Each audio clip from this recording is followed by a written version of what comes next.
I call Dennis O'Rourke. Thank you, Mr Speaker. New Zealand First will be supporting this bill. It establishes three types of inquiry. First of all, royal commissions, which are actually become included in the term public inquiry, which is also provided for. And thirdly, government inquiries. Public inquiries are established by an order in council, whereas the government inquiries, of course, by a notice in the Gazette. Concerning the establishment of those inquiries under Section 7, the government's amendments provide for a more flexible establishment provision to allow for planning time for the establishment of an inquiry, and that's a very sensible provision. And ministers can set any matters in the terms of reference which may or may not include a reporting date. And we think that's very sensible as well. We note, as the government has pointed out, the terms of reference for the recent ministerial inquiry into the NovoPay project, for example, which simply set out an indicative time frame rather than a specific reporting date.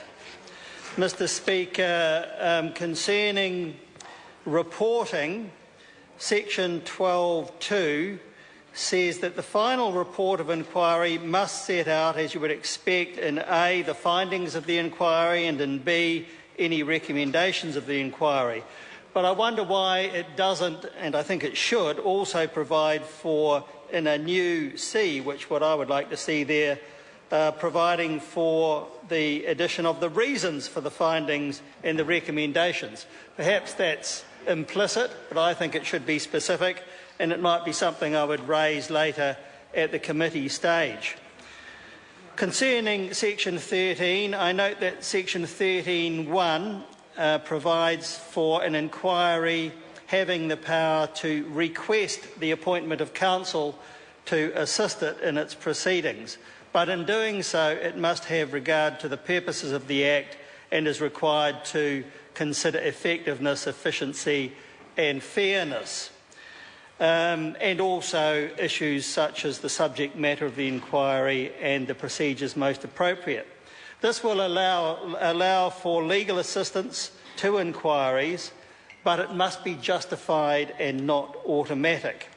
And I think that's a very good balance to include.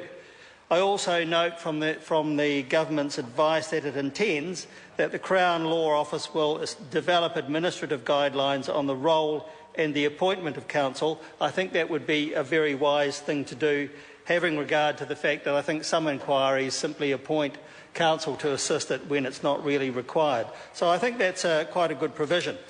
Concerning new Section 14, the regulation of inquiry procedure, the inquiry can, as you would expect, conduct its proceedings as it considers appropriate, but I'm glad to see that it is required to comply with the principles of natural justice, especially if an inquiry proposes to make a finding which is adverse to any person.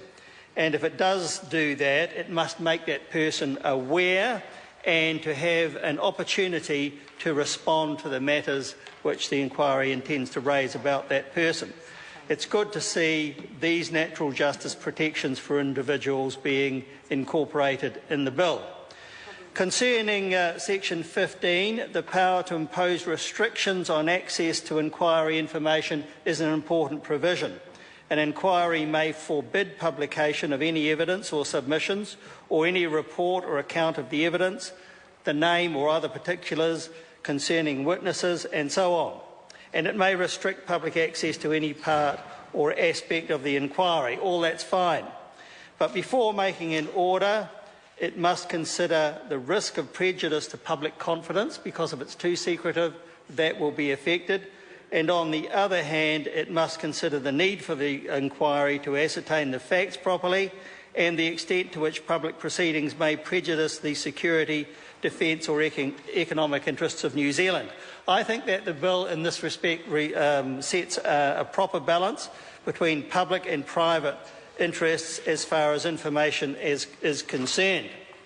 Turning to Section 19 and legal assistance for participants, an inquiry may at any time make a recommendation to effectively, I think, the legal aid agency, that funding be granted for the purpose of providing legal assistance to one or more persons involved, if they wish or are required to appear before the inquiry, or who have an interest in the inquiry. There is a need for a specific authority for legal aid in this way, and it's a provision that New Zealand First is particularly pleased to see incorporated in the bill. Finally, Mr. Speaker, concerning section 31 dealing with offences, every person who commits an offence who does any one of a number of things. And in B, it includes refusing to be sworn or to affirm and give evidence. But that's balanced by a provision in section 32, which states that a person does not commit an offence, and in C, if compliance would be likely to prejudice the maintenance of the law, including the right to a fair trial. And that is an appropriate balance between those two things. I worry a little bit about the terms would be likely to prejudice, because that's a fairly uncertain term. Ultimately, of course, that could be decided, if necessary, by the High Court. So on balance, New Zealand First will support the bill. We consider it a good revision of the law on government and public inquiries, and it's one which has been a long time coming, and we look forward to further debate and consideration on the bill at its further stages. I call John Hayes. Thank you, Speaker. It's a pleasure to